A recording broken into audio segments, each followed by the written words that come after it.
திடீர்னு நமக்கு தோணும் இல்லைங்களா, அம்மா வீட்டுக்கு போயிட்டு வரலாம் அப்படின்ட்டு. அப்படிதாங்க எனக்கும் வந்து தோணிட்டு இருந்தது.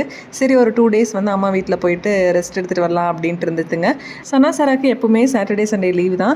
அதுவும் இல்லாமல் அவங்க ஸ்கூல் டைமிங்குமே 1:00 ஃபினிஷ் ஆயிரும். அதனால 1:00 வந்துருவாங்க. வந்தோடனே அவங்கள கூப்பிட்டுட்டு அப்படியே அம்மா வீட்டுக்கு கிளம்பிட்டோம் அப்படின்னா, அதுக்கப்புறம் மண்டே மார்னிங் அம்மா வீட்டிலேருந்து ரெடி ஆகிட்டு வந்தால் போதும். அந்த மாதிரி தான் நான் வந்து பிளான் பண்ணியிருந்தேங்க. சனா சாராவை ஸ்கூலுக்கு அனுப்பிச்சி விட்டு தான் எல்லாமே வந்து பேக் பண்ணிட்டு இருந்தேன். முக்கியமாக நம்ம வந்து செடிக்கு தண்ணி ஊற்றி விட்டுட்டு தான் போகணும். மழை வரதோ இல்லையோ, ஆனால் வந்து நம்ம இந்த வேலையை கரெக்டாக பண்ணி வச்சுட்டு போனோம் அப்படின்னா தான் திரும்ப வரும்போது செடி எல்லாமே வந்து ஃப்ரெஷ்ஷாக இருக்கும். என் ஹஸ்பண்ட் வீட்டில் தான் இருப்பார். இருந்தாலுமே எப்போவுமே நம்ம வந்து ஊருக்கு கிளம்பும்போது ஊற்றி விட்டுட்டு போகிறது தான். அப்புறம் அப்படியே ஊருக்கு கிளம்பியாச்சுங்க. வரும்போது அப்படியே கௌரி கிருஷ்ணா போயிட்டு அங்கே வந்து கொஞ்சம் தேவையான திங்ஸ் எல்லாமே வந்து நான் வாங்கிட்டு இருந்தேன். மெயினாக சனாசாரா என்ன லைக் பண்ணி சாப்பிடுவாங்களோ அந்த மாதிரி தான் வந்து பார்த்து வாங்கிட்டு இருந்தேன். இனி எங்கேயும் நிற்காம நேராக வீட்டுக்கு தான். 2 டேஸ் அம்மா வீட்டில் ஃபுல்லாக ரெஸ்ட் எடுத்துகிட்டு அப்படியே எனர்ஜியை வந்து பூஸ்டப் பண்ணிட்டு தான் வீட்டுக்கு வர்றது.